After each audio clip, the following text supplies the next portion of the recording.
السلام عليكم ورحمة الله وبركاته. الحمد لله رب العالمين، والصلاة والسلام على أشرف الأنبياء والمرسلين سيدنا محمد وعلى آله وصحبه أجمعين. رب اشرح لي صدري ويسر لي أمري واحلل عقدة من لساني يفقهوا قولي. لا حول ولا قوة إلا بالله العلي العظيم. لا حول ولا قوة إلا بالله العلي العظيم. لا حول ولا قوة إلا بالله العلي العظيم. اللهم صل على سيدنا محمد عبدك ورسولك النبي الأمي وعلى آله وصحبه وسلم.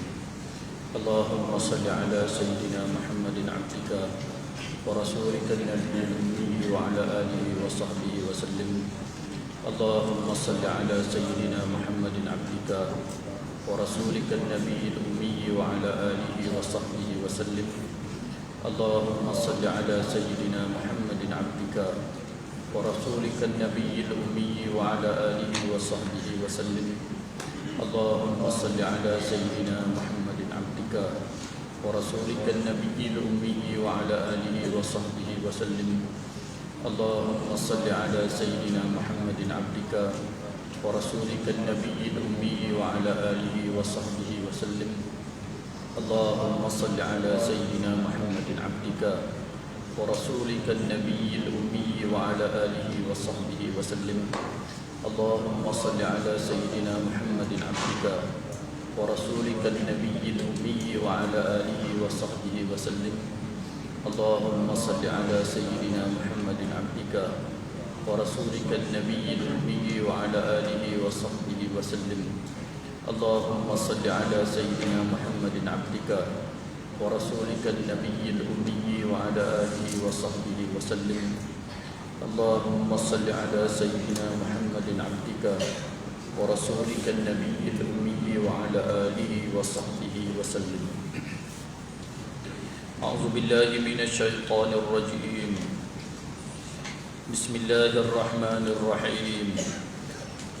وترى الشمس إذا طلعت تزاور عن كهفهم ذات اليمين وإذا غربت تقرضهم ذات الشمال وهم في فجوة منه. ذلك من آيات الله. من يهد الله فهو المهتد ومن يضلل فلن تجد له وليا مرشدا. وتحسبهم أيقاظا وهم رقود ونقلبهم ذات اليمين وذات الشمال وكلبهم باسط ذراعيه بالوصيد. لو اطلعت عليهم لوليت منهم فرارا ولملئت منهم رعبا. وكذلك بعثناهم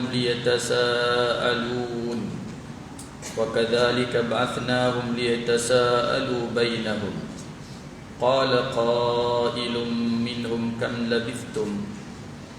قالوا لبثنا يوما أو بعض يوم. قالوا ربكم أعلم بما لبثتم فابعثوا أحدكم بوارقكم هذه إلى المدينة فلينظر أيها أزكى طعاما فليأتكم برزق منه وليتلطف ولا يشعرن بكم أحدا. إنهم إن يظهرون عليكم يرجموكم أو يعيدوكم في ملتهم ولن تفلحوا إذا أبدا.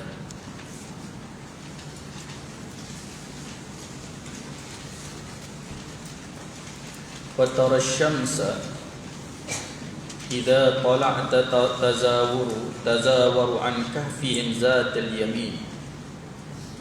Dan engkau lihat matahari apabila naik ia cenderung daripada gua mereka itu sebelah kanan. Sambung lagi. cerita yang Allah Ta'ala cerita dalam Al-Quranul Karim.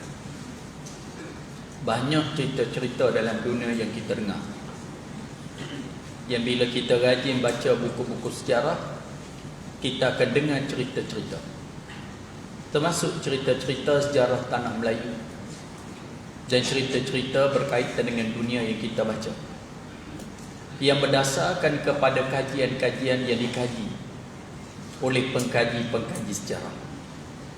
Wallahu a'lam.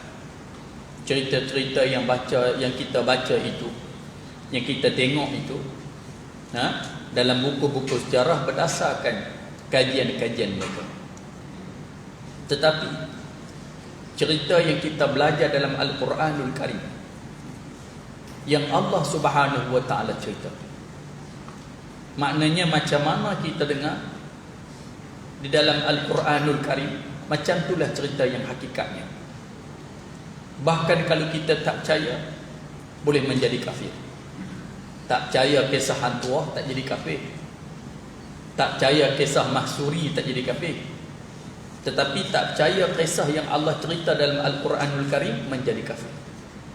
Kenapa kita tak percaya Al-Quran, sedangkan Al-Quran itu salah satu daripada rukun iman? Jadi bila kita baca Al-Quranul Karim, kita tahu sejarah. Macam dalam surah Kahfi, Allah Subhanahu wa Ta'ala cerita tentang Ashabul Kahfi yang kita sedang belajar.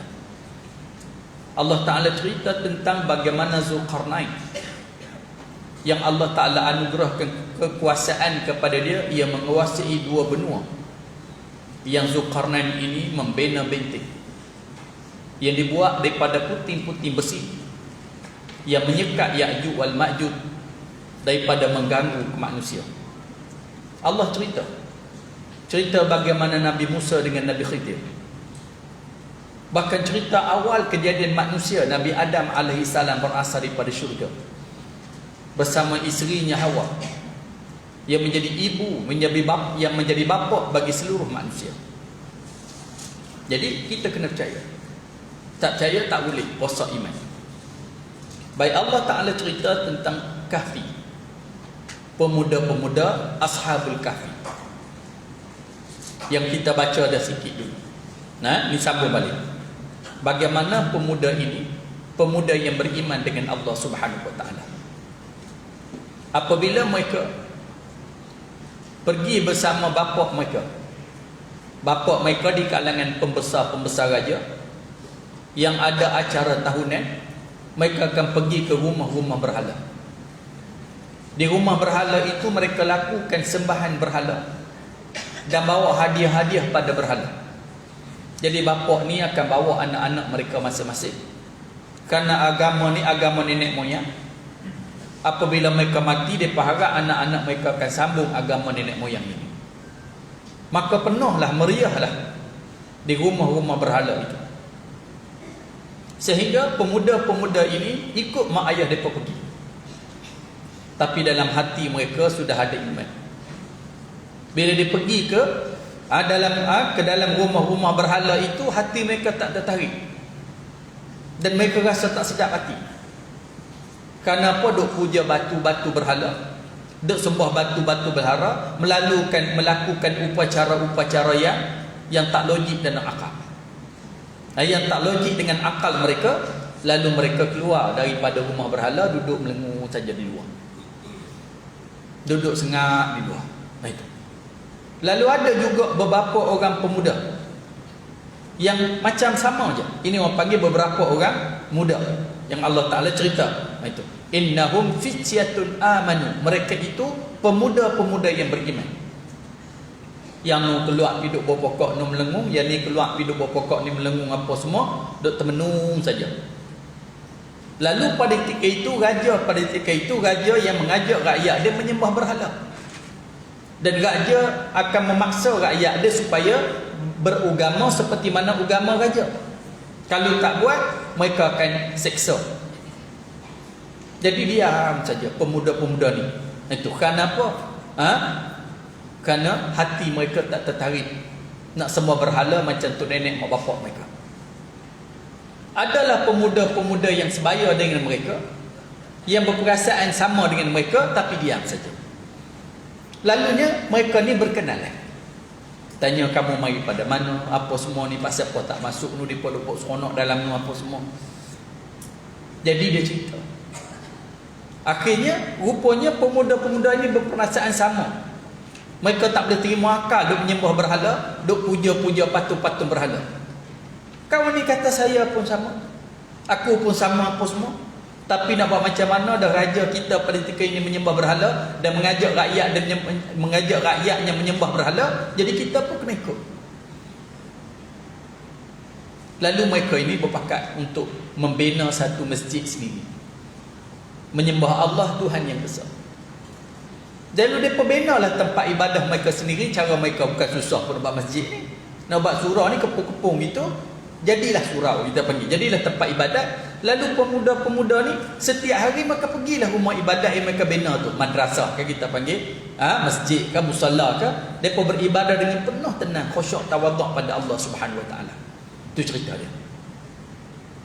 Akhirnya raja dapat tahu dalam negeri dia ada satu tempat yang dihadiri oleh beberapa orang muda yang melakukan ibadah yang tak sama seperti mana yang dikehendaki oleh raja.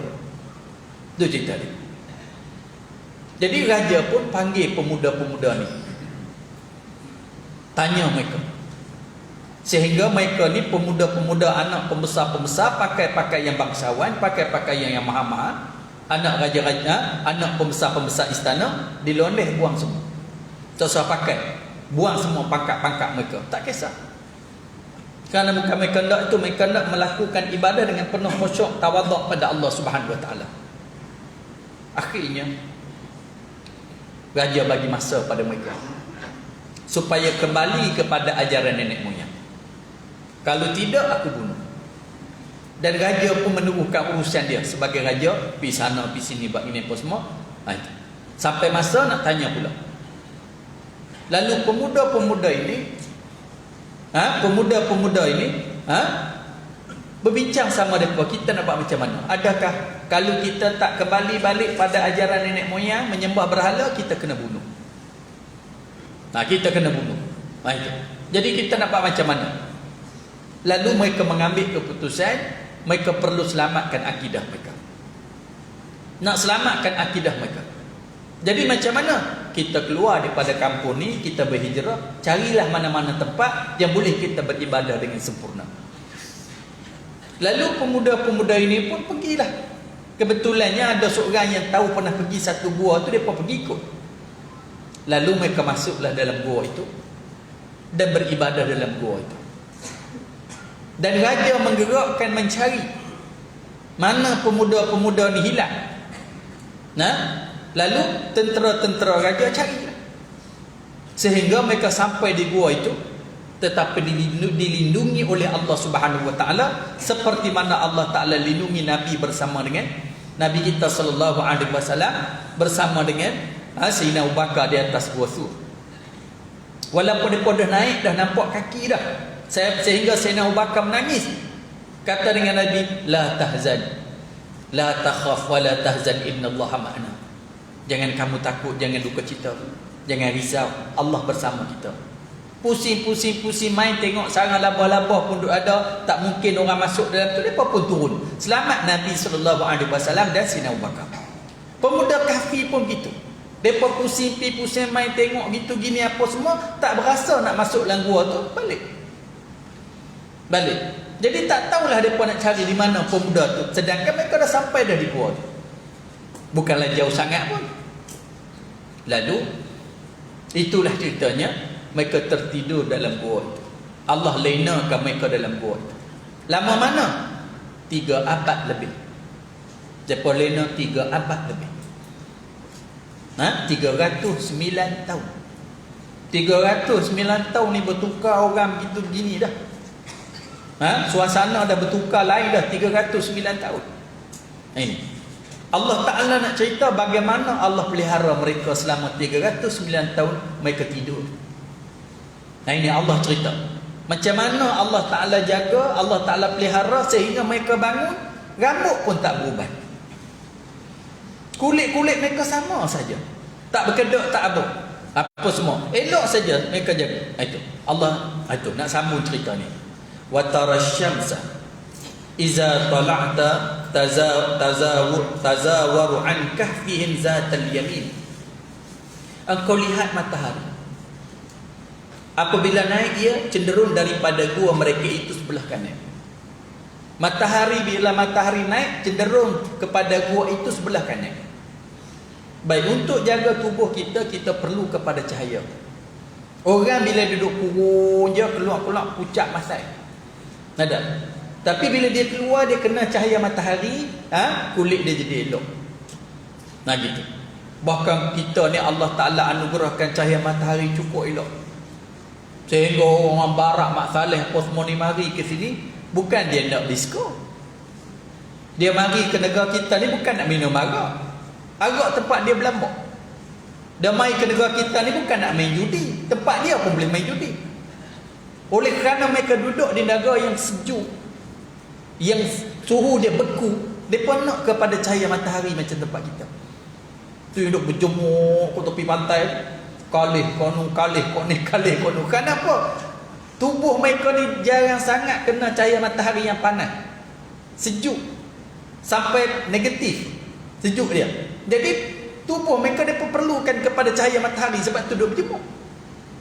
Jadi Allah Subhanahu Wa Taala cerita pemuda-pemuda Kahfi ini, kata Allah Taala, apabila matahari naik sebelah kanan, itu, dan engkau lihat matahari apabila naik cenderung daripada gua mereka itu sebelah kanan. Maknanya bila matahari naik, gua mereka itu cenderung sebelah kanan. Waktu matahari naik, maknanya kena cahaya matahari, tetapi ketika cahaya pagi, kita dah tahu dah betapa ini, kalau nak cerita pasal cahaya, betapa pentingnya cahaya matahari pagi. Kalau orang nak cerita vitamin C ke vitamin apa, cahaya matahari pagi ni penting. Nada. Sebab tu kita duk beletek kat anak kita, budak muda lah ni depa tidur. Ada. Malam-malam depa berjaga, masa ni tidur. Pukul 1, pukul 2 lagi bangun. Tak tahu kata apa lah. Tak tahu kata apa, muka pemasai je tu. Gitu. Pemuda-pemuda ni Allah Ta'ala hantar cahaya matahari suluh mereka, kena mereka. Itu maknanya gua ni ada lubang lah. Gua ni ada lubang yang kena sedikit cahaya matahari di waktu pagi. Di waktu pagi kena cahaya matahari. Wa idza gharabat taqriduhum zatal shimal. Apabila jatuh tinggal akan mereka itu pada pihak kiri. Bila matahari jatuh, maknanya tinggal pada mereka itu pada pihak kiri. Maknanya pagi disuluh sebelah kanan, cahaya matahari sebelah kanan, petang cahaya matahari sebelah kiri. Maknanya mereka cukup cahaya yang kena pada mereka. Jadi maknanya kena cahaya matahari petang, kena cahaya matahari pagi. Itu. Cuma tak kenalah matahari yang terik benerang tu tak kena. Selama mana? 300 tahun lebih. Kena. Jadi fahamlah kita, untuk kulit kita dia perlu kepada cahaya matahari. Sebab tu kadang jadi purak, jadi apa semua ni, kawasan-kawasan yang lembab. Ada kawasan pelipak-pelipak yang lembab. Tapi kalau kawasan yang kena cahaya matahari, panggil, bahkan sampai hari ni anak-anak cik kita bila kena kuning. Kena kuning. Orang tua-tua dulu angkat letak dia panggil pelantak. Ni tak ada pelantak dah, duk jemur je. Gitu. Kadang mak duk teriak kesian anak duk jemur. Yang tok bidan jemur habis bersemua. Lah ni tak guna cahaya matahari, dia guna lampu. Perlu pada cahaya. Maknanya kenapa budak ni duduk dalam perut tak kena cahaya, gambarnya kuning. Bila keluar diperlukan kepada cahaya, kena cahaya. Allah sebut. Jadi macam mana nak dapat cahaya? Susahlah kalau nak pergi di hospital ni banyak budak. Kalau macam padi senanglah, bubuh tu jemur tengah panas semua tu. Kalau budak seorang dua tak apa, buat keluar berderet jemur tengah panas. Susah orang panggil. Jadi agak tengah hari panas sikit nak budak keluar, terlupa pula lagi kering budak tu mati habis pula. Jadi susah. Jadi dia pun buat cahaya olok-olok. Cahaya mana? Boh lampu. Akhirnya kalau kita tengok anak-anak cucu-cucu kita yang duk kena penyakit kuning ni, bukan dia buat apa, bukan dia jemuk je. Keluar dulu putih, sebelah merah menyala, habis keluar daripada lampu tu hitam kelip. Susah hati letuk dia ni, lalu tok lah duk kalut. Tok ni kalut lebih dah tu. Anehnya, oleh kerana mereka ni tidur selama 300 tahun lebih, Allah Ta'ala bagi pencahayaan pada mereka. Pentingnya cahaya matahari, nikmatnya Allah Subhanahu Wa Ta'ala bagi pada kita, sehingga oleh kerana pagi petang kena cahaya matahari, kena cahaya pagi belah kanan, kena cahaya petang belah kiri, kanan kiri kena, dah betul-betul panas atas sendiri tak kena. Menyebabkan Allah Ta'ala selamatkan mereka, dan tubuh mereka, kulit mereka elok ya. Jadi cerita dia, kulit nak elok ni boleh kena panas. Tu cerita dia. Nak bagi kulit elok ni, cahaya pagi tu boleh kena. Tak ada jemur cahaya pagi, kulit elok. Ni kadang-kadang kita duk cerita lah yang Allah Ta'ala cerita ni, sehingga 300 tahun lebih bangun-bangun rambut elok je. Duk beruban rambut tak kena cahaya matahari. Ada gitu. Rambut elok, kulit elok, rupa elok. Jadi hari ni kalau nak kulit elok, biar kena cahaya matahari. Macam mana Allah Ta'ala pelihara pemuda-pemuda kahfi, pemuda-pemuda dalam gua ni dipelihara. Tu kita. Sebab tu orang dulu bila nak buat rumah kan, dia ambil kira matahari kat mana. Matahari kat mana. Kadang-kadang buat rumah tu silap. Ada buat rumah silap. Kita nak duduk di beranda masa bila? Nak duduk di beranda petang. Pagi-pagi tak duduk di beranda. Ada beranda depan tu orang tak duduk pagi-pagi, kalau pagi duduk melepok di beranda tu penyegan nama dia. Ada. Kita nak duduk di beranda petang. Nak duduk di dapur masa bila? Nak duduk di dapur pagi. Duk kisah nak masak, nak ni apa semua pagi. Ada pagi, petang adalah sat-sat goreng-goreng cucuk lagu tu saja. Jadi kita kena tengok biar beranda tu ada, dia kena cahaya pagi. Ada cahaya pagi dia tembak, cahaya pagi tu dia mari belah tu. Jadi taklah orang panggil terlampau panas. Sebab waktu pagi kita duduk di dapur, senang buat kerja. Ada, senang buat kerja. Tu cerita. Itu. Jadi dia mari cahaya di depan tu pagi. Bila mari petang pula, cahaya petang pula dia mari belah dapur. Kita pergi duduk belah beranda. Jadi dia kira dah lagu tu supaya tak panas kita. Tak panas untuk tu kira dengan cahaya. Ada juga, penting juga benda-benda begitu. Ada. Gitu. Kalaulah kita pagi-pagi cahaya pagi suluh kita daripada pagi sampai pukul 11 pagi apa semua ni, tentulah kita susah nak buat kerja.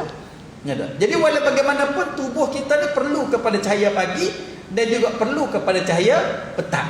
Seperti mana Allah bagi pencahayaan kepada pemuda-pemuda kahfi yang duduk dalam gua itu pagi dan petang. Waktu naik waktu pagi kena sebelah kanan, naik waktu petang kena sebelah kiri. Itu cahaya matahari. Baik. Wahum fi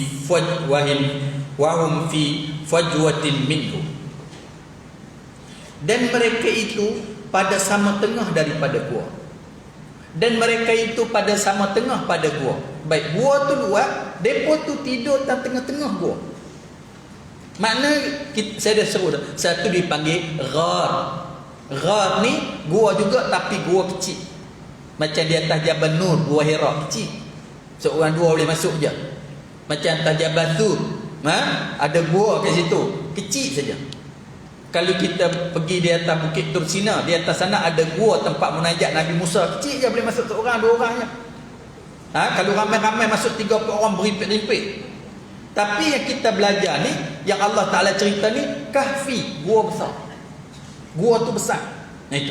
Jadi dia adalah bila gua ni dia ada rongga, dia ada lubang apa semua gitu.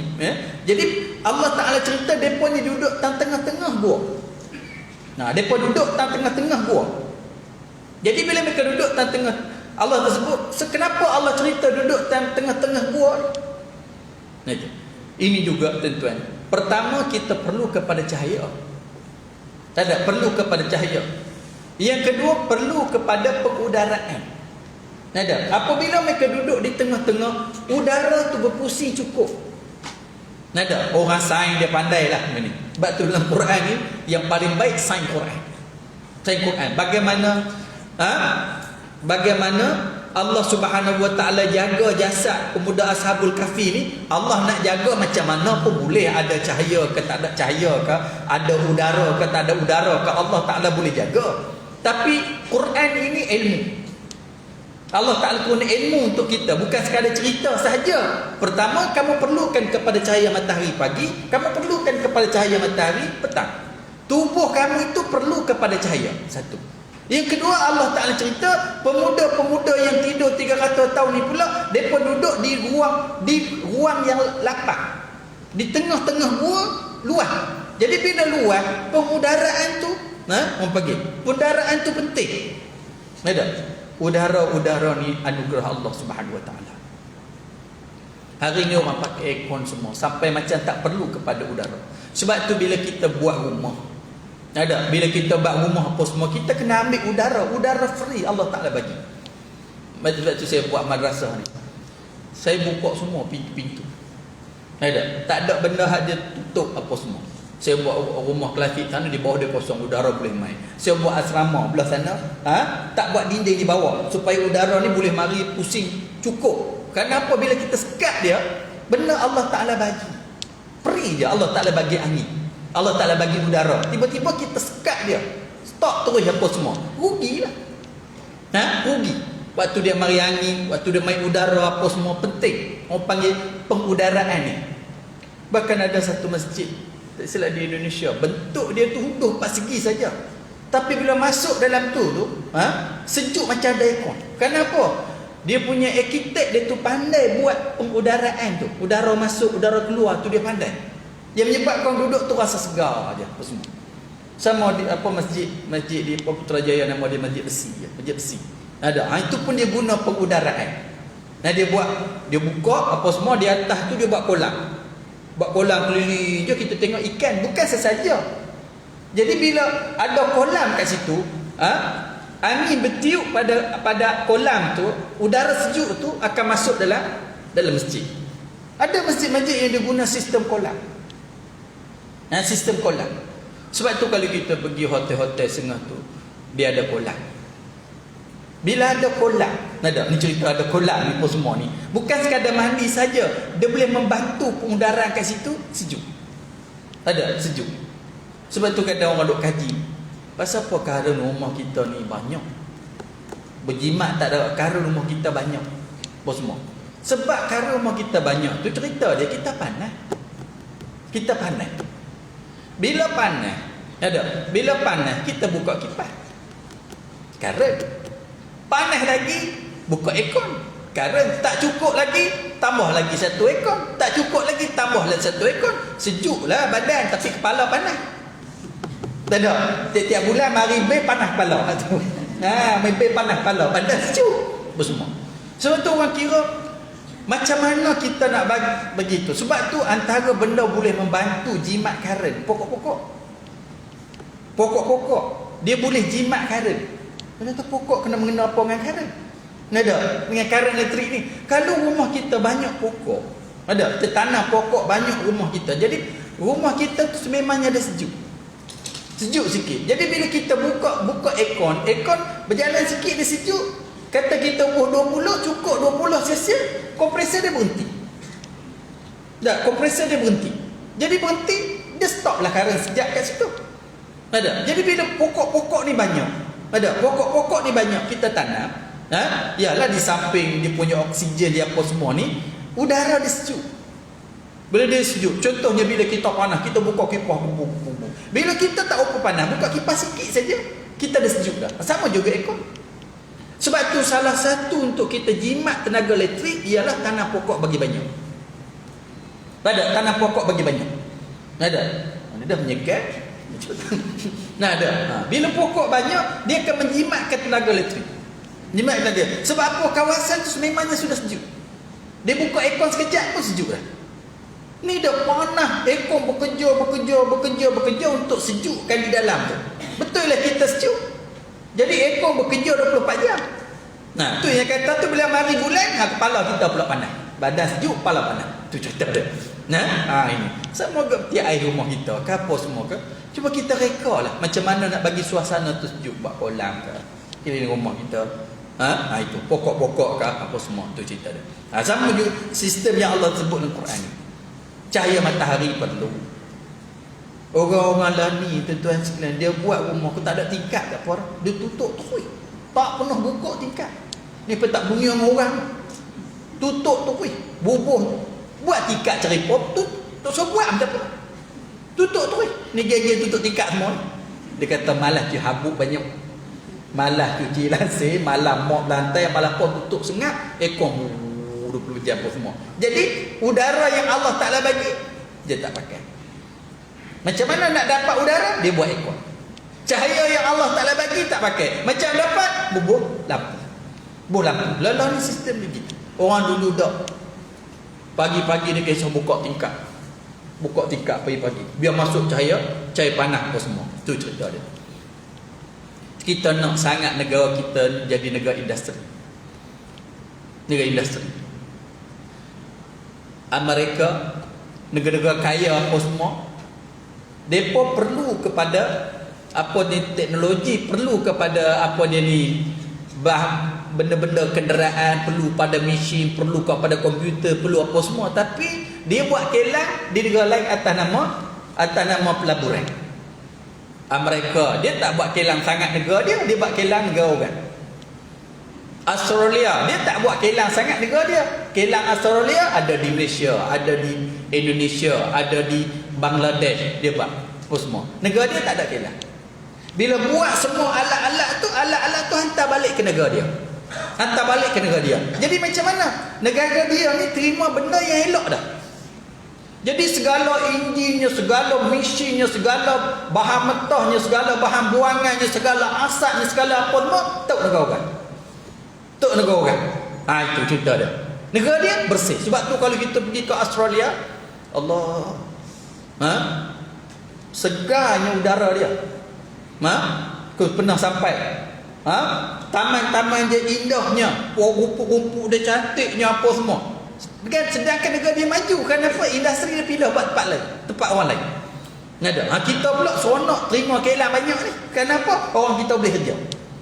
Sungai kita rosak, udara kita rosak, ekosistem kita rosak, semua rosak. Semua rosak. Itu. Saya dulu duduk kaji. Dulu Nahdhah ni penuh dengan burung. Kepala saya ni fikir duduk saja. Potong-potong ribu-ribu burung. Burung. Lepas pada tu saya fikir mana pergi burung-burung ni. Sepolah dia baikot Nahdhah. Macam-macam burung. Mana pergi burung? Burung semua. Tak ada. Sunyi sepi tak ada. Saya fikir-fikir ada benda yang menyebabkan burung-burung ni tak suka. Dulu banyak macam-macam burung. Apa semua. Punya saya fikir-fikir saya tukar lampu. Lampu kawasan tu pakai yang warna oranye tu. Cahaya oranye tu. Lepas tu saya nak jimat karen, saya tukar LED cahaya putih. Cahaya putih. Jadi putih terang lah. Karen jimat terang. Jadi bila terang macam siap. Jadi burung tak suka duduk. Kenapa? Dia tak boleh nak tidur. Kenapa? Dia rasa malam pun siang, siang pun malam. Ada. Malam tu siang, malam pun semua. Akhirnya saya tukar lampu depan rumah saya tukar lampu. Daripada lampu hak terang tu buah lampu hak kala-kala tapi dia malap sikit apa semua. Tak berapa lama bunyi burung riuh boleh cucuk apa semua. Sebab itulah ni kita tengoklah ni highway dia tukar buah lampu putih cerah je. Jalan-jalan semua tukar lampu putih cerah apa semua. Macam manalah burung nak tidur. Macam manalah tupai-tupai nak tidur. Akhirnya mereka tak cukup tidur. Tak boleh tidur. Bila tak boleh tidur, binatang-binatang ni pupus lah. Binatang pupus. Hak dalam hutan kita duk kacau dia, hak kat luar pun kita bubuh cahaya yang tak patut padam kat dia apa semua. Akhirnya dia tak ada masa nak tidur. Burung akan habis, segala tupai-tupai akan habis, segala semua pun semua. Kenapa? Pencahayaan kita kira kita je. Jadi kita terang sudah. Macam mana dia nak tidur? Macam mana dia nak tidur? Nanti bila kita kajian ni silap. Ada silap. Kerana Allah buat burung ni sebagai muzik untuk alam ini. Ada sebagai muzik. Bila kita dengar suara kicauan burung, sebab tu saya suka duduk petang-petang dengan cung-cung bunyi ni, inilah benda menghiburkan kita apa semua. Tapi kita buang semua muzik yang Allah Ta'ala buat ni, bagi drum, gitar, gendang, bubang-bubang hanggut kepala ni bos dah. Nak hibur balik. Padahal alam ni dah ada, Allah Taala buat, tapi kita rosakkan dia. Rosakkan dia. Mu siapa duk riuh dia apa faham apa lenas punya lenas ni apa dia Australia punya kan? Gitu. Dia sanggup buat mai sisa tu buat tempat kita. Kenapa? Dengan tujuan nak bagi orang kita ni ada peluang kerja. Nak bagi orang kita ni ada peluang kerja. Betul orang kita boleh kerja kelam berpuluh-puluh tahun apa semua, tapi sungai kita rosak. Laut kita rosak. Bila sungai kita rosak, laut kita rosak, apa jadi? Ikan mati, ketan tak ada, udang tak ada, segala benda tak ada, habis apa semua. Gitu. Untung tadi rugi tadi. Dia pandai. Gitu. Dia nak komputer balik elok dah tempat dia. Kereta balik tempat. Sampai hari ni pun kereta-kereta kita nak pakai kereta apa, kita buat tempat kita. Walaupun kereta tu kereta Jepun. Toyota sekarang tak buat di Jepun dah boleh buat di sini. Volkswagen tak buat di Jerman dah boleh buat kat sini. Kenapa? Dia sedar kalau buat tempat dia apa semua. Sampai lah ni timbul masalah kecuali Cina. Cina ni dia guna orang dia guna kelam tempat dia, semua tempat dia apa semua. Apa yang masalah? Udara di Beijing tu paling teruk. Rosak, paling rosak. Dia pun sedar dah. Itu mula dia kisah nak buat tempat orang pula apa semua tu. Tu cerita dia. Ni cerita. Jadi perlunya dalam hidup ni pengudaraan yang baik, cahaya yang baik. Tu cerita dia. Kalau buat dah. Cuma az-zaharal fasadu fil barri wal bahr bima kasabat aydin nas. Berlaku rosak dia darat di laut ni semua ni sebab kerja-kerja manusia atas nama pembangunan. Sama nama pembangunan. Itu. Negara-negara lain dia jaga. Dalam berjalan saya tengok dunia, saya rasa Australia paling cantik. Lawa rakyat dia duduk. Ada rumput-rumput. Kita baca ayat lepas, ya Allah, rumput Allah Ta'ala buat tu kita buat racun, dia tak racun. Dia apa dia? Dia tebas cantiknya, pi sana ada taman, pi sini ada tak. Bukan tanam pun. Jaga benda yang Allah bagi siap. Jaga benda yang Allah Ta'ala bagi siap. Tak jumpa satu sampah pun tak jumpa. Kenapa? Ini nikmat yang Allah Subhanahu Wa Ta'ala bagi. Kita faham gitulah. Depa tak percaya pun, nak kape apa semua ni. Tapi dia ambil benda yang ada dalam Quran ni. Pentingnya udara, pentingnya cahaya. Gabung dekat. Sebab tu Allah cerita cahaya matahari pagi, cahaya matahari petang, dan mereka ni pula duduk di tengah-tengah, cukup dengan pengudaraan dia. Sehingga jasad mereka ni boleh tahan sampai 3 abad, 300 tahun lebih. Nah ini cerita dia. Baik.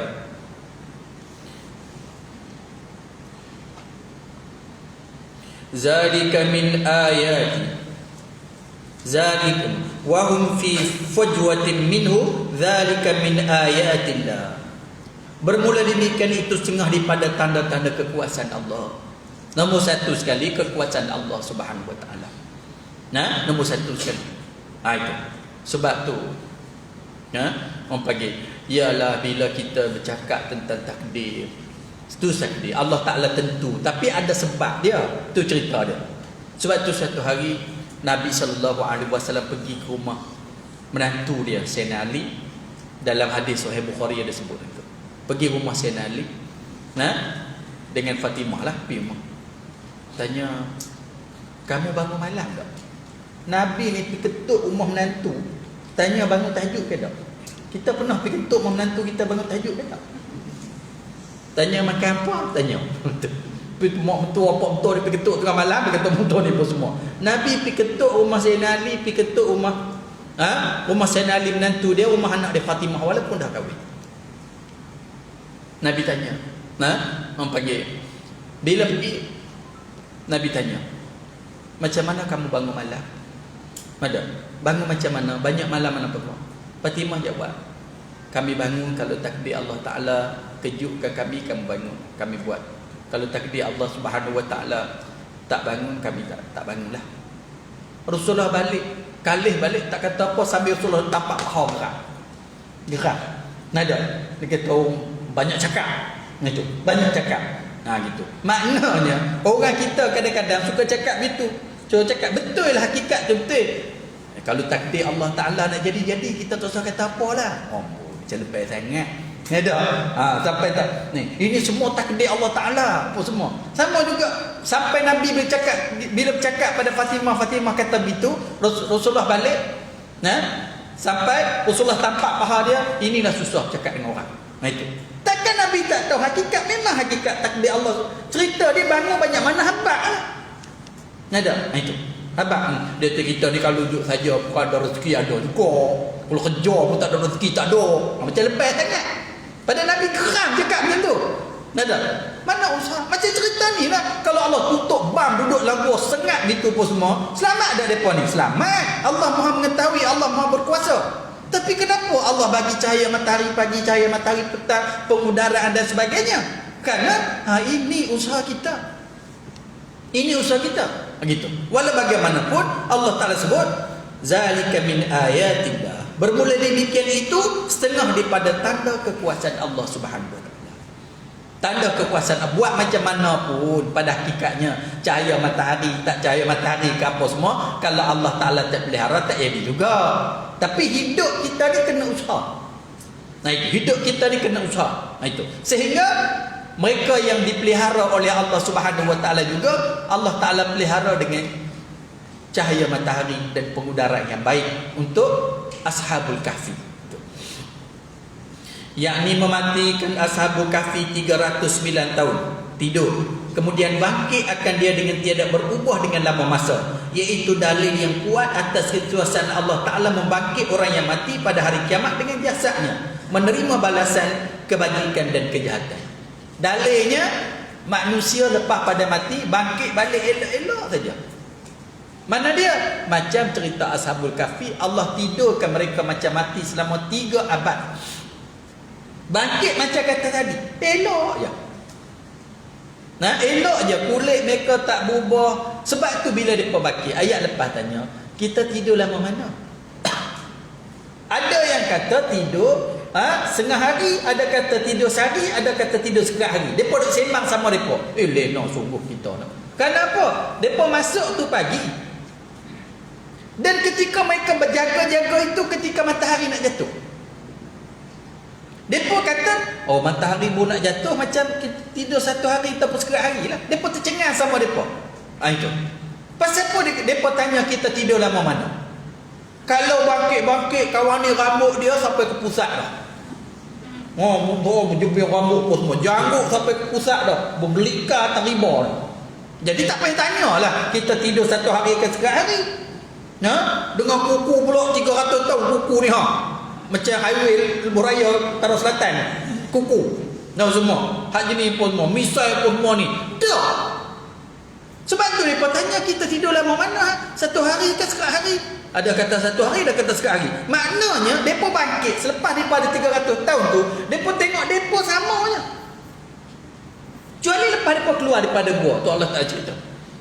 Mereka tengok, kalaulah saya kata tadi mereka bangkit tu belai habis dah, dengan kuku pun menjela, dengan jamban misai sampai melekat atas riba, rambut berpusing, berketul-ketul apa semua, tentulah mereka heran. Tentu mereka tahu kata mereka ni lama dah. Tak, bangkit duk elok lah. Itu cerita dia. Gitu. Ini tanda-tanda kekuasaan Allah membangkit semula orang yang mati daripada kubur. Allah Ta'ala boleh bangkit semula. Itu cerita dia. Walau bagaimanapun di sebalik tu ada ilmu juga. Bukan kata cerita betul itu. Ada ilmu, ada kajian di situ yang boleh digunakan untuk manusia. Apa dia? Hidup kita ni perlu kepada udara yang baik. Sebab tu bila kita pergi hotel di Mekah kan, dulu-dulu duduk hotel murah-murah, duduk apa semua, masuk dalam bilik demam, keluar bilik apa dia sihat, masuk dalam bilik demam. Saya pergi haji duduk kat 50 hari pun bilik ini satu katil, kami duduk lelaki bini duduk apa semua, katil pejang tu itu ada satu exhaust je. Itu apa yang kecil je apa semua tu. Bilik pula ngam-ngam lepas katil je. Lepas tu bobek ni nak turun pada katil tu kena terjun. Hari-hari terjun. Saya aku terjun, saya bini terjun, duk lawan terjun. Pasal apa? Nak suara kaki tak boleh. Nak semua. Nak suara kaki tak boleh. Kena terjun ke hujung kepala. Boleh gedebung terjun, naik terjun. Mas, gitu. Ada satu saja exhaust kecil. Oh, apa semua. Itulah duduk masa kerja haji dulu. Ingat VIP ya, apa semua. Tu. Masuklah bilik demam. Demam ni pasal apa? Pengudaraan. Nada. Bila kita keluar kena udara segar luar apa semua ni, kita rasa sihat. Masuk dalam bilik, kita rasa macam kita tak sihat, rasa macam nak demam, rasa apa semua tu. Sebab tu kita pula duduk dalam bilik berasa dah demam, duduk lagi. Sedap ya, nak demam. Pasal apa tak pergi masjid ni? Demam. Tu cerita dia. Kerja demam lah kan?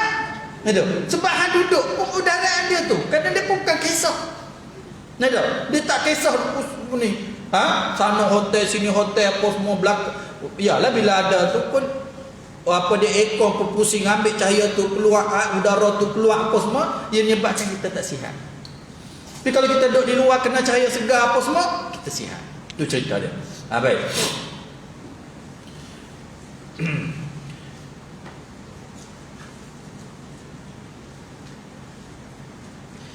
Man yahdillah fahuwa muhtad.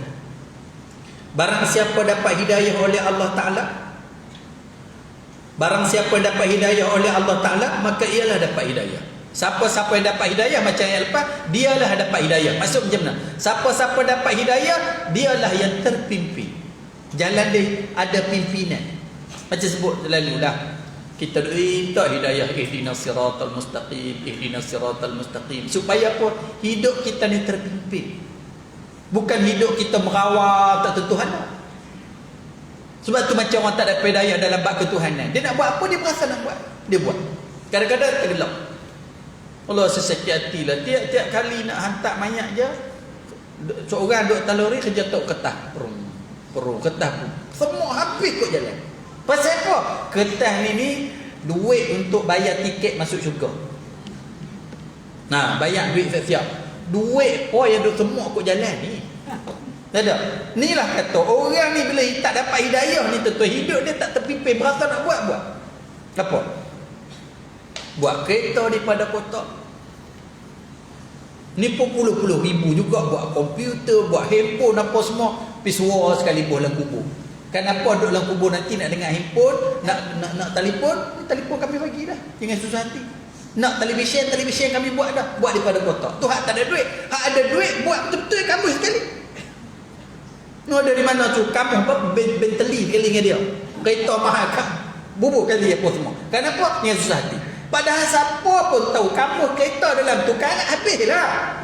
Dah, orang ni bila tak dapat hidayah, hidup dia tak terpimpin. Dia berasa nak buat apa, dia buat. Dia berasa nak buat apa? Dia nak puja kubur ke? Dia berasa nak ni apa semua. Tuhan dia senang.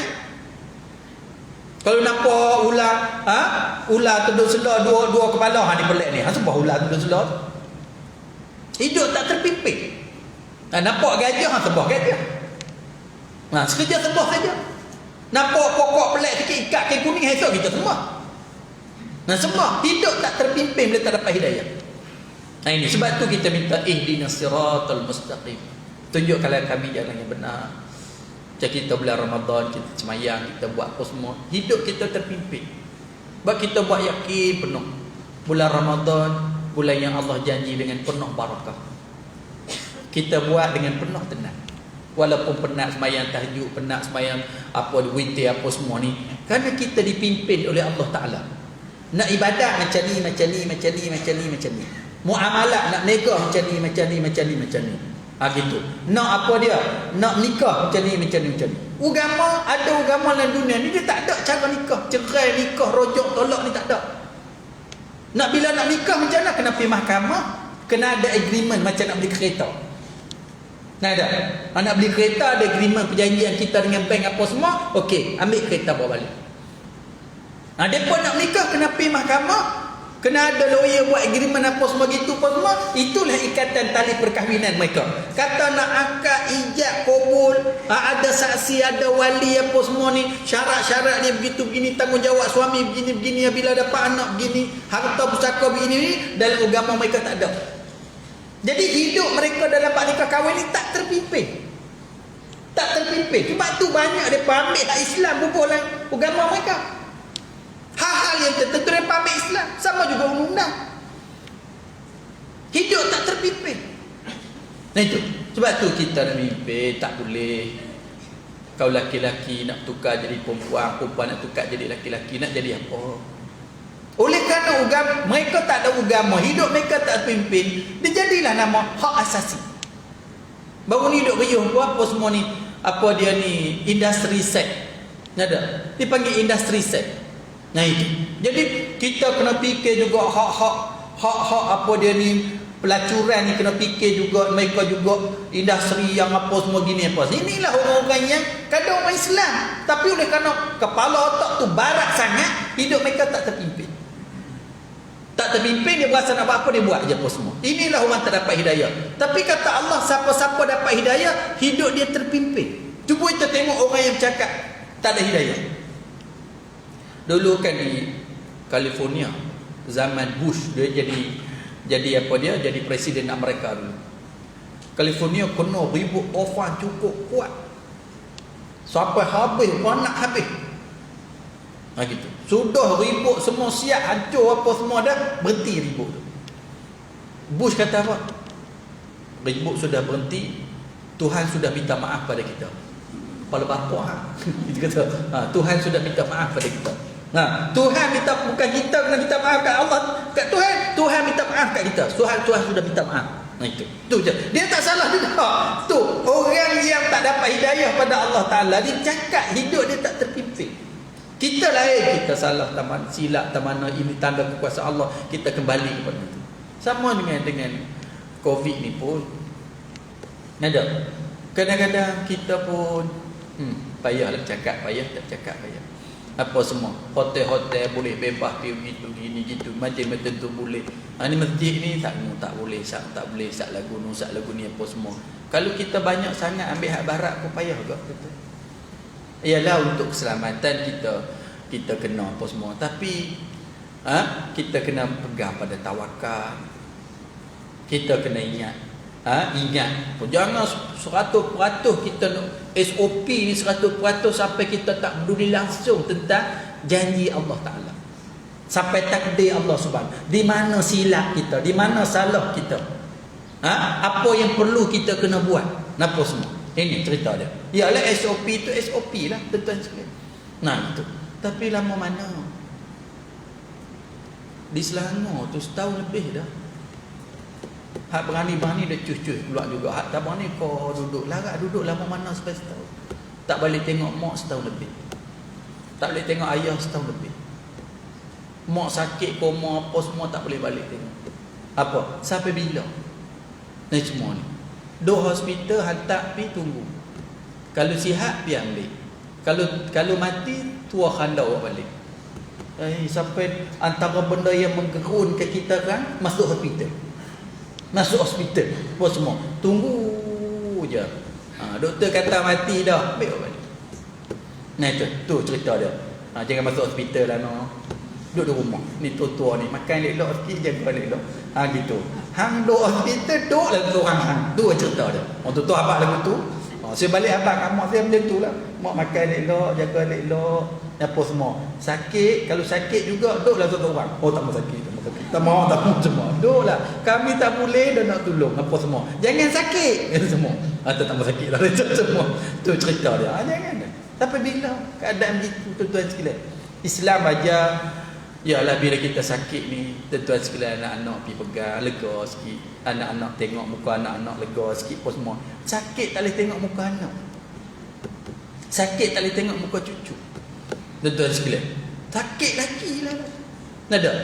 Macam kata tadi lah, sejuk badan kena aircon. Nada? Hujung bulan, panas kepala. Nada? Panas kepala, benefit tinggi. Tu cerita dia. Yang ni pun sama. Betul mereka bagi vaksin, mereka bagi ubat, mereka seginya nak bagi lega apa semua. Jiwa, perasaan, sakit berlipat kali ganda begitu. Tu cerita dia. Duduklah bagi macam mana. Ini wallahualam. Kita tengok apa semua. Tengoklah hal yang tertentu. Baik.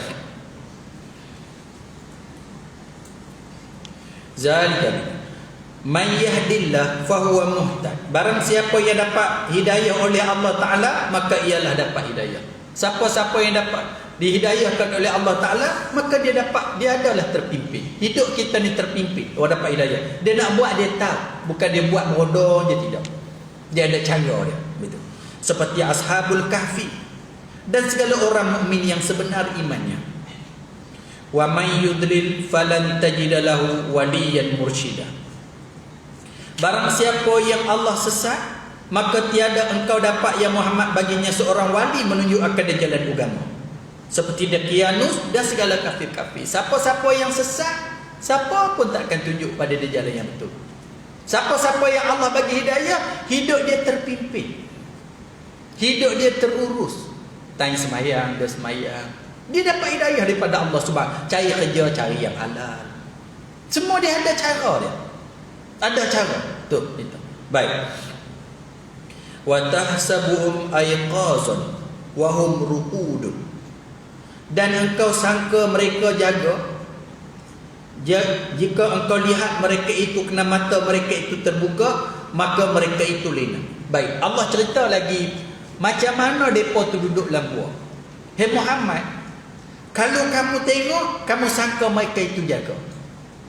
Kalaulah kamu tengok pemuda Ashabul Kahfi duduk dalam gua selama 300 tahun tu, kamu sangka mereka itu jaga. Pasal apa? Kata Ibn Abbas, kerana mereka tidur, mata mereka tak tutup.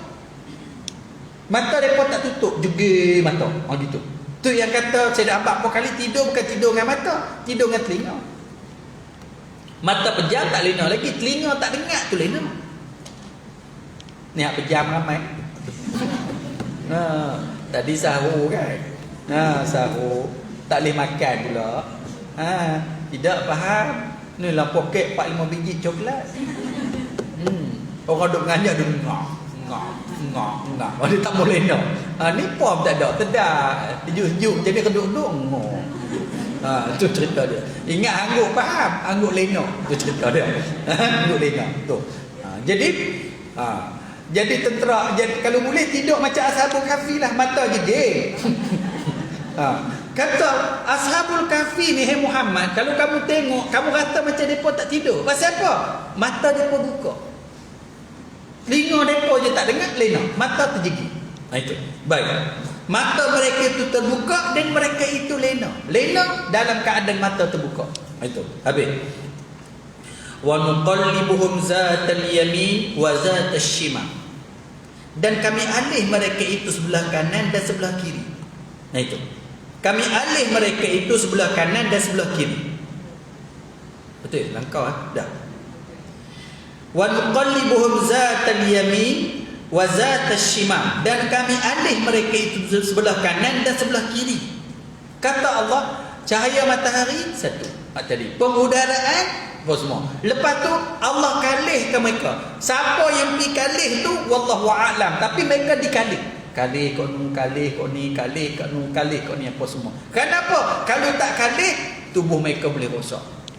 Tubuh mereka dimakan oleh tanah lah, apa semua, dikalih.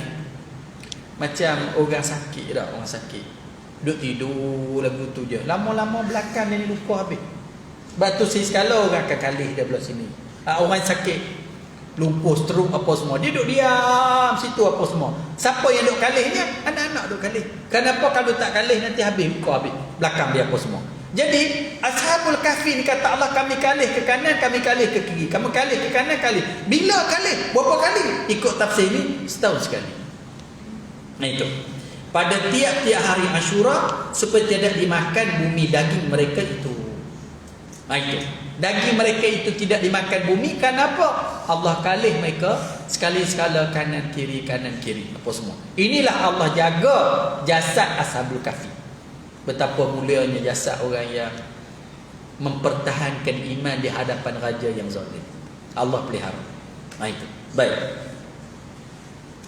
Wa kalbuhum basidun zira'ihi bil wasi. Dan anjing mereka itu, ada anjing. Kan bila mereka nak pergi, anjing tu nak ikut sama. Kita baca lepas tu. Sehingga anjing angkat tangan, saya kasih kepada orang kasih kepada Allah Ta'ala. Jadi anjing pun ikut mereka itu pergi sama. Anjing tu duduk dalam pintu. Anjing tu pun ditidur oleh Allah Subhanahu Wa Ta'ala sama dengan mereka tidur 300 tahun lebih. Anjing itu tidur sama. Baik. Dan anjing mereka itu hampa dua lengannya dengan pintu gua yang bernama Wasit. Anjing itu duduk di pintu gua, hampa tangannya di gua yang bernama Wasit tu, letak, hidup itu. Anjing yang menghampa dua lengannya dengan pintu gua yang bernama Wasit, ia umpama mereka itu pada beralih setahun sekali, dan pada lena jaga dan mati. Anjing itu pun sama juga. Lena jaga mati semula sama juga. Macam Ashabul Kahfi. Anjing tunggu di pintu. Cuma depa duduk di dalam, anjing duduk di luar. Tidur di atas tangan. Kan anjing bila dia nak tidur dia hampak tangan itu. Anjing duduk sama juga. Baik. Lawit tala'ta alaihim lawallaita minhum qirar. Dan jika engkau terpandang atas mereka itu ya Muhammad, nescaya engkau berpaling daripada mereka itu lari. Allah cerita ya Muhammad, ni Allah cerita Ashabul Kahfi. Kalaulah masa tu hang pi tengok, engkau pi tengok mereka itu, hang lari. Mana tak lari, mata terjegit. Nada, mata terjegit, hang lari. Kalau hang tengok. Lepas tu pula, mana tak lari pula, ada anjing duk tidur atas pintu. Anjing tidur. Sebab tu kalau kamu tengok, kamu lari. Sebab tu dah bila orang mati dah. Biasanya orang mati, mata dia jelek. Mata dia jelek sebab dia tengok roh keluar, tak ada tutup. Itu. Jadi sebab tu bila mati kita kena huruf mata dia bagi pejam. Kenapa? Apa bezanya mata jelek dengan mata terbuka? Sama je. Kapan masuk mata tu juga. Cuma kalau mata jelek tu orang terkejut. Pergi terjegit. Dia takut. Jadi terkejut. Ada. Muhammad kata Allah, kalau kamu pergi boleh tengok, kamu lari. Beberapa orang muda mata dia terjegit je. Gitu. Lepas tu pula anjing pula duduk di depan. Lari, takut. Itu. Sebab tu tak ada siapa pergi tengok. Tak ada siapa pergi tengok. Itu. Baik. Wala mulita minhum ru'ba. Dan sepenuh engkau daripada mereka itu takut. Kalau kamu pergi, kamu takut. Ada, tu cerita. Yakni tegah Allah Subhanahu wa taala dengan takut daripada melihat seorang akan mereka itu. Siapa pun tak pergi, takut. Ada. Kalau kita duduk di kampung, tempat-tempat tertentu, gua-gua tertentu dekat rumah kita tak pernah pergi pun. Sebab ada cerita orang dulu-dulu, gua ni gini, keramat lah, hantu ni apa semua, haram, tak pernah pergi pun. Pasal apa? Takut. Takut. Tu cerita dia. Dulu. Kadang-kadang saya fikir, Allah sayangnya, macam saya bunuh-bunuh banyak, tak pernah terokai, tak pernah tengok je apa semua. Kenapa? Orang cerita macam tu naik takut. Padahal kalau orang lain naik panjat pula apa semua, boleh pun. Ashabul Kahfi ni, cerita-cerita ni didengari daripada turun-temurun sampai 3 abad. Orang panggil 300 tahun lebih duk cerita lah. Sedangkan bagi mereka yang duduk di situ, gua tu dalam negeri mereka, tempat mereka, tak jauh dengan mereka. Tapi siapa pun tak pergi. Kenapa? Takut. Kalau kamu pergi takut. Yalah, pertama ada anjing depan pintu tu. Anjing tu pula duduk tantu dah. Ada orang nak pergi pun takut. Pada tu kalau masuk jenguk tengok depa ni tidur tapi mata terjigit. Orang apa tak tahu. Jadi siapa pun tak pergi. Itu kerana takut. Itu dia. Baik. Wa kadzalika ba'athnahum liyatasaaluna bainahum. Dan seperti demikian itulah kami bangkit mereka itu supaya bertanya-tanya mereka itu antara mereka itu. Demikian itulah kami bangkit mereka itu supaya bertanya-tanya mereka itu antara mereka itu daripada kelakuan mereka itu dan masa berhenti mereka itu dalam gua. Baik, bila Allah Ta'ala bangkit mereka saling bertanya antara satu sama lain. Tanya pasal apa? Kita main di sini lama mana? Qala qailun minhum. Telah berkata mereka itu, kam labithum. berapa lama kamu berhenti dalam gua ini? Depa cakap sama depa, kita duduk lah ni berapa lama? Pasal apa? Pasal apa? Depa rasa juga macam lama, tapi tak tahu lama mana. Ada tak tahu lama mana? Tu cerita dia. Qalu, kata mereka itu, labithna yauman au ba'da yaum. Kata, kami berhenti sehari atau sekerat hari. Kata mereka, kita duduk lama ni sehari kot, ataupun setengah hari. Sehari lah. Sebab tengok matahari, kita main matahari naik, ni matahari nak jatuh dah. Tu cerita mereka. Baik. Maka sangka mereka itu jatuh matahari itu jua. Sangka mereka itu matahari nak jatuh tu matahari hak depa tengok masa depa masuk pagi tu, matahari nak jatuh tu petang. Padahal matahari tu dah lebih daripada 3 abad dah. Matahari tu itulah naik turun kebetulan mereka bangun itu ketika matahari petang. Depa rasa macam sehari ataupun sekerat hari. Itu. Qalu rabbukum a'lamu bima labithtum. Kata mereka itu, Tuhan kamu itu lebih ketahui dengan barang yang kamu berhenti. Sudah tak tahu lama mana, Tuhan tahu kita berhenti lama mana. Maksudnya apa? Maksudnya bila mereka bangun daripada tidur itu, mereka pun dah rasa pelik dah. Rasa lama. Ada rasa lama. Sudah mereka kata Allah Maha mengetahui kita lama mana duduk dalam gua ni. Sekerat hari kan, setengah hari kata pun Allah Maha mengetahui. Maknanya mereka rasa pelik. Itu. Baik. Fab'athu ahadakum biwarikikum hadhihi ilal Madinah. Maka bangkit oleh kamu akan seorang kamu dengan bawa duit perak kamu ini kepada negeri yang dinama sekarang ini Tursus. Itu. Tursus. Itu. Baik. Dalam gitulah ni tak apalah kita tu sudah kira lama mana. Kita lapak. Depa bawa duit perak. Duit perak ni tu pakai dah beratus tahun dulu, beribu tahun dulu pakai dah. Sebab tu kalau kita pergi ke museum negara kita, ke museum lain apa semua, kita jumpa berbagai-bagai duit perak. Kenapa? Depa ni pun guna duit perak juga sebagai untuk membeli makanan, untuk beli barang-barangnya. Jadi depa bawa duit. Bila bawa duit. Jadi kata salah seorang daripada mereka itu, ada setengah riwayat kata yang tua daripada mereka itu sikit. Yang umur lebih sikit lah daripada mereka, kata dia, lah ni macam ni lah, keluar pergi Madinah. Madinah ni keluar pergi ke bandar, sengat-sengat, bawa duit, pergi beli makanan. Kita lapar. Berasa lapar bangun tidur. Sebab tu tidur ni tak ada apa. Bila kata tidur ni sedih pun tak ada, seronok pun tak ada, lapar pun tak ada. Tak ada, biar tidur ni. Masa kata tadi aku tidur sedih lah, mana ada sedih tidur. Tadi aku tidur seronok, mana ada seronok. Tadi aku tidur punya lah lapar lah. Dah. Lapar ni bangun tidur, lapar. Masa duduk tidur tu tak lapar.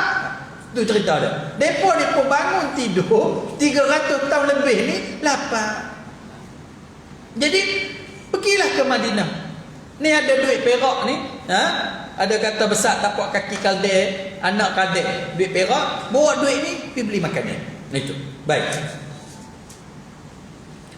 Falyanzur ayyuhal azka ta'aman. Maka hendaklah melihat ia mana-mana makanan yang halal. Ingatlah depa duk ingat zaman tu. Zaman mereka. Itu. Zaman Diocletianus. Itu. Sedangkan zaman Diocletianus ni dah habis. Itu. Dah habis dah. Jadi zaman tu makan, saya kata orang yang tak dapat hidayah ni, dia tak terpimpin, dia nak makan apa dia makan. Kita ada benda boleh makan, ada benda lembu nak makan boleh tapi kena sembelih. Ikan boleh makan walaupun tak sembelih. Kita terpimpin. Depa semua apa boleh makan, berasa nak makan katak makan. Tu kalau pergi ke Thailand tu, dia buat jual makan macam-macam zaman dulu. Dia ni apa dia ni cengkerik pun dia cucuk-cucuk bak sate. Dia apa yang sedap dia makan. Tak ada apa sedap dia makan. Kalau jengking pun ada jual. No di Cina apa panggil apa Yuhan. Nah itu. Segala benda makan. Segala benda makan. Bahkan ada kata punca mula-mula timbulnya apa dia ni Covid ni, makan benda-benda, makan makanan yang macam tu lah. Binatang, buah, makan segala-gala benda makan. Serigala makan, kera makan, beruk makan, apa semua tak kira lah. Tarik tak tarik ke, kuku tak kuku ke, makan macam mana ke. Kenapa? Siapa nak pimpin apa? Kita pasal apa? Yang makan yang ada taring tak boleh, yang cakap dengan kuku tak boleh, apa semua, yang hidup dua alam tak boleh. Pasal apa? Kita ni ada yang pimpin kita. Apa dia? Allah Subhanahu Wa Taala pimpin. Jadi oleh kerana mereka pernah hidup di zaman tu, dia pesan kepada kawan dia yang nak keluar begitu, tengok samalah makanan tu. Saya tengok daging kibai, daging macam-macam ada. Bukan daging lembu saja, bewok ada, kura ada, keldai ada. Cerita bunyi lah. Orang tak terpimpin. Hak panggil kata daging ni sengat dah.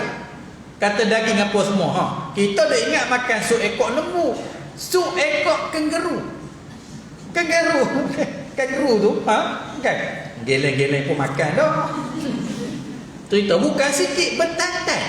Kenapa? Apa benda yang boleh jadi daging makan? Kita ni alhamdulillah terpimpin hidup. Terpimpin. Itu cerita. Industri. Itu yang kata tu, orang-orang yang buat industri seks ni, industri pelacuran ni, dia sebagai satu perniagaan. Apa yang dia boleh dapat duit, dia buat. Dia buat ni dedah lagi baru pukul apa bodyguard yang puasa, sebab puasa saja apa semua. Sampai kita orang Islam ni baik tu, lebih orang Melayu. Tuan-tuan sekalian. Sampai tahu waktu tiba sebab puasa, suruh jadi bodyguard. Orang panggil ni apa semua. Cuma kita harap polis jalankan kerja, jangan keyuh-keyuh sangat. Takut nanti rakyat ambil tindakan sendiri. Kuyuh senang hilang itu je apa semua. Jadi bila banyak sangat tak boleh nak kawal dah. Tak boleh nak kawal dah apa semua. Sebab orang tak boleh terima dalam negara kita ada orang Islam yang kena pukul begitu dahsyat sebab puasa Ramadan. Bercakap pula kalimah-kalimah bukan Allah Ta'ala yang bagi makan, aku yang bagi makan. Cakap macam Fir'aun dulu ni. Ada lagi Fir'aun lah. Ada lagi Fir'aun ni semua. Sampai tahap tu gitu. Tu yang dia dedah. Mujuklah berani dia buat report polis juga. Yang dia ingat dia makan gaji dengan dia apa semua tu hak sengat sikit je. Ada. Kita cerita kisah Fir'aun, kisah Namrud apa semua ni. Zaman kita ada Fir'aun, ada Namrud. Dalam negara kita ada Fir'aun, ada Namrud. Ni cerita dia. Berlaku di bulan Ramadan. Yang orang sangat simpati. Dan sekalian. Tapi itulah tuan-tuan sekalian, ada juga nak buat report polis apa semua. Yang lain-lain nak cari makan buat pilah macam mana pun, tak puasa lah apa semua. Ni cerita. Agak kita minta besar sangat-sangatlah. Buatlah tindakan setegah-tegahnya. Biar rakyat tengok. Tengok betul apa kesudahannya kena pada 3-4 ekor ni. Jangan riuh, sengat. Agak orang lupa, sengat gitu je. Banyak dah kan? Banyak dah cerita riuh sengat tu. Masa orang marah kita tokak ni. Tangklu apa ni? Rampah ni. Kita berjaya rampah 25 juta. Aset duit dolar dengan apa dia jongkong mah dan sebagainya. Puyuh rembah apa semua ni. Masuk dalam TV, masuk dalam berita, masuk apa semua ni. Lama-lama bila masuk penjara, lama mana kena penjara? Lah duk tak mana? Kita perhati tengok. Terperhati tengok. Ni cerita dia. Ingatlah tuan-tuan, orang bukan bodoh. Ada. Tu cerita. Tapi ada sabar. Betul lah tuan-tuan, nak sabar sampai tahap mana? Tuan-tuan sekalian. Tapi oleh kerana polis menjalankan tugas, polis mengambil tindakan, kita harap ambil tindakan cepat-cepat lah. Heret habis. Kita nak tahu kena penjara lama mana. Lama mana kena penjara? Nada, tu cerita dia. Apa yang dia buat? Itu. Lembaga hasil pi serbu. Nada. Dia kena cuba teruk peniaga-peniaga kita ni teruklah dulu kena bakat teriak habis apa semua ni sampai berjuta-juta, berpuluh-puluh juta duit ada barang-barang mah. Ketul-ketul mah berpuluh-puluh kilo, beratus-ratus kilo apa semua. Pi. Ni cerita. Baik tu.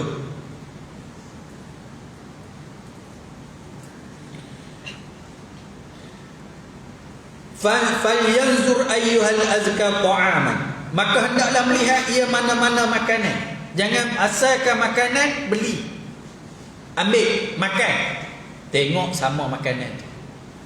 Sebab tu kadang-kadang kita tengok pemimpin-pemimpin setengah pada tu duk makan nasi ayam di kedai kapiang. Si ayam dah sedap, tolong promosi pula. Tengok sama kedai siapa. Awak bodoh sangat. Tunjuk boleh makan nasi ayam kat mana tu tahu. Dia kata nasi ayam sedap, orang Melayu ramai makan kat situ. Tak ada kau orang Islam. Kadang duk tunjuk makanan kedai orang kafir pun semua. No di Bukit Bertajam nak pakat beratok beli apa balik. Pergi jalan pakai tudung pun beli. Sebab apa? Apa balik apek tu sedap. Tak ada apa balik orang lain dah nak makan. Nak makan tu tengok sama awak yang bodoh sangat. Tu cerita dia. Pemuda Ashabul Kahfi kata, kamu nak keluar pertama kamu kena jaga-jaga. Yang kedua jangan asal-asal pi beli saja. Kerana makanan macam-macam, ada halal, ada tak halal, ada baik, ada tak baik, apa semua maklumlah. Sebab kita hidup zaman raja ni, raja bukan kira halal haram, depa ikut dahnya. Tu cerita dia. Hidup mereka tak terpimpin. Kita orang Islam, ada benda yang boleh, ada benda yang tak boleh. Pesan kat kawan yang nak keluar pergi beli tu. Baik. Falyatikum birizqin minhu, maka hendaklah bawa datang ia akan kamu dengan rezeki daripadanya. Lepas tu hang baliklah, kita pakai lapar. Hang bawa ambil dek perak ni, lepas tu pilih-pilih sama makanan tu, buat balik. Wal yatalattaf. Dulu-dulu ni wal yatalattaf ni, kalau buka Quran lama, dia bubuh merah. Dia kata hati Quran. Sebab apa? Dia sama tengah aja. Tapi Quran ni tak dah dia peduli. Merah tak merah pun dia letak sama saja. Itu. Kita sendiri pun tak suka balik sana balik sini sama banyak betul-betul tengah ke? Dah. Bersemua. Itu. Lah ni dah. Dulu kalau Quran lama tu wal yatalattaf ni, dia pun merah kan. Merah ni maksudnya sama-sama tengah. Balik sana dengan balik sini. Mungkin ada juga tentang sama-sama tengah. Ada. Maknanya walitalattaf ni sama tengah. Antara yang awal dengan yang hujung Quran tengah dia walitalattaf. Itu. Hakikatnya macam mana?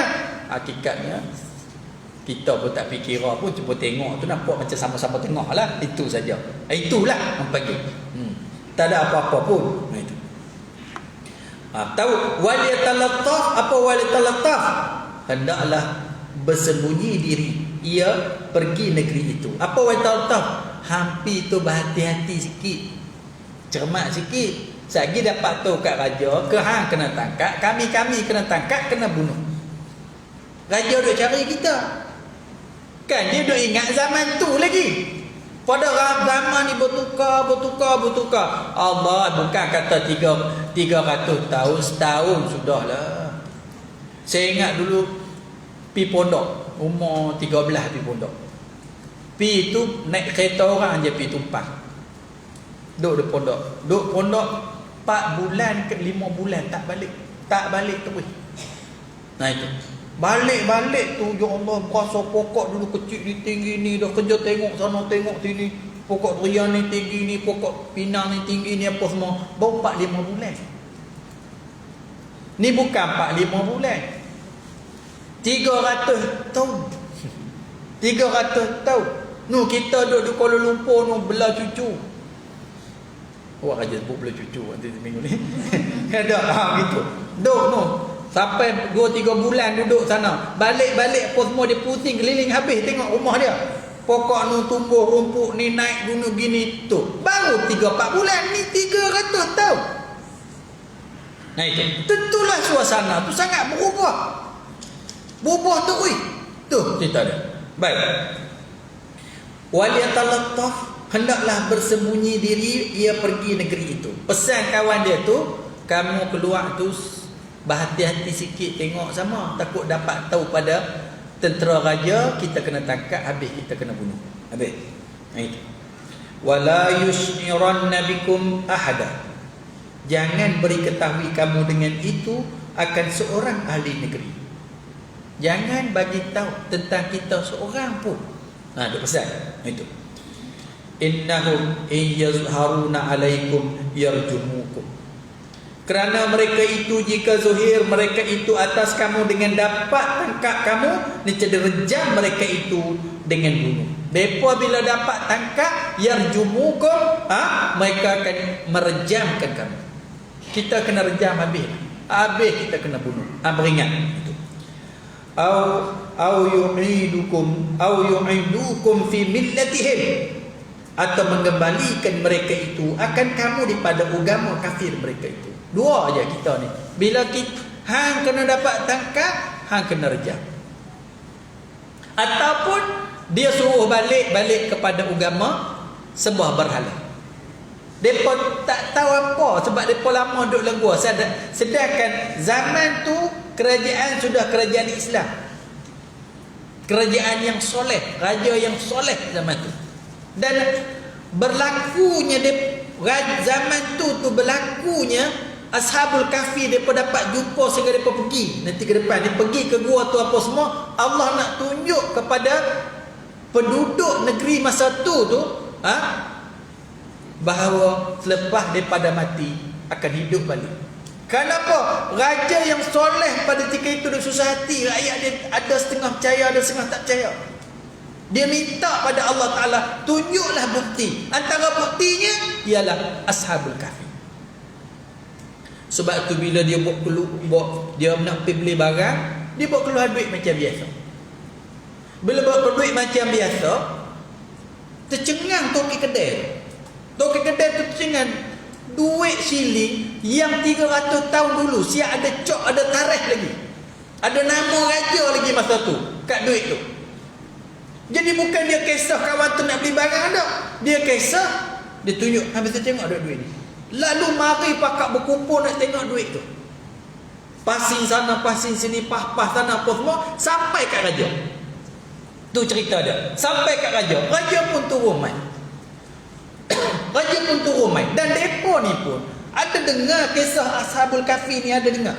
Kan cerita ni bawa mai buat cerita-cerita. Alah macam kita lah ada cerita 300 tahun dulu. Kita biasa dengar cerita hantu.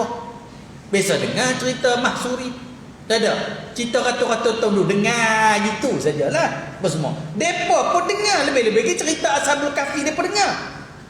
Tapi tiba-tiba ada duit mai, duit tu pula hak 300 tahun dulu.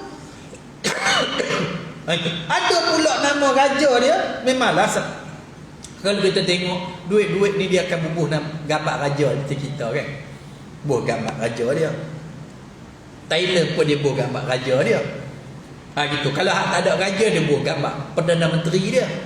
Ada Perdana Menteri dia apa semua. Bahkan di Singapura lah ni pun dia bubuh apa dia gambar apa dia menteri yang mana yang raja ke apa yang Melayu tu ada decok gambar tu. Ada Singapura, Saudi dia bubuh gambar raja dia.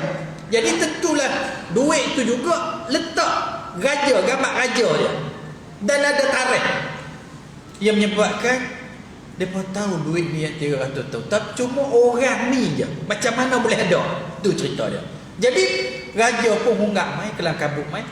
Dia kata inilah yang aku dah minta supaya Allah Ta'ala tunjuk kepada rakyat aku bahawa lepas pada mati ni hidup balik, Allah boleh hidup balik, dah ada bukti. Cerita-cerita tu yang raja ikut pergi ke gua tu. Tu cerita dia. Baik.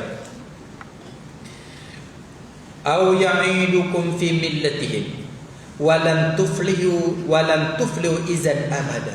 Dan tiada kamu dapat kemenangan ketika itu selama-lamanya. Kalau kamu balik kena tangkap dengan tentera raja, kamu balik sembah berhala, kita ni tak dapat kemenangan selama-lamanya. Kita gagal. Itu. Jika kamu balik pada agama kafir mereka itu. Duit.